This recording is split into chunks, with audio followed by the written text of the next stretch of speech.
বিসমিল্লাহির রহমানির রহিম।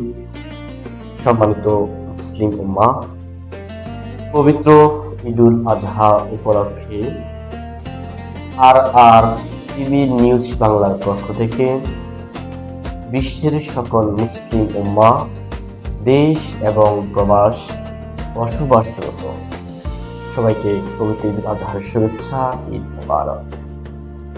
পবিত্র ঈদুল আজহা আমাদেরকে শিক্ষা দেয় একটি ত্যাগের মাধ্যমে নিজের জীবনটাকে পরিবর্তনের একটি সূচনা আমাদের সামনে আসে।